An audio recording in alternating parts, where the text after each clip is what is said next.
নমস্কার বন্ধুরা, আমার ছোটো মাসির বাড়িতে যে কালী পুজো হয়েছিল তার পুরো ভিডিওটা আমি তোমাদের সাথে শেয়ার করেছিলাম।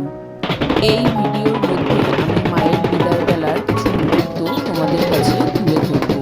মাসিদের বাড়ির পুজো শুরু হয়েছিল রাত 12টার পর আর শেষ হয়েছিল ভোর 5টায়। সারা রাত তো ঘুমাতে পারিনি, পুজো দেখেছিলাম।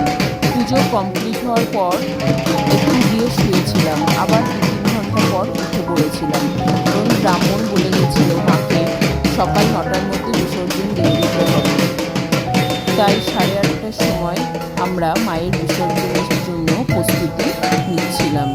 তোমরা এখন দেখতে পাচ্ছ টাকি রাজবাড়ির ঘাট। এই ঘাটে মাকে 7 পাক ঘোরানো হয়েছিল, কিন্তু এই রাজবাড়ির ঘাটে মাকে বিসর্জন করতে দেওয়া হয়নি।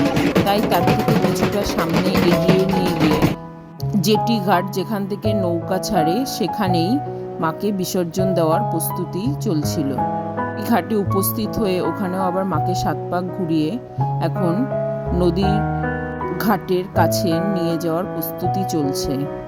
যে দিনটায় রেমাল সাইক্লোনটি এসেছিল, এই দিনটা ছিল সেই সকালবেলা। তখনও দেখো ভাটা, তখনও জল বাড়েনি নদীতে। এটা ছিল সকাল 9টা 9:30টার দিকে, কিন্তু প্রচণ্ড হাওয়া হচ্ছিল। এরপর মাকে আমরা নদীতে ভাসিয়ে দিলাম।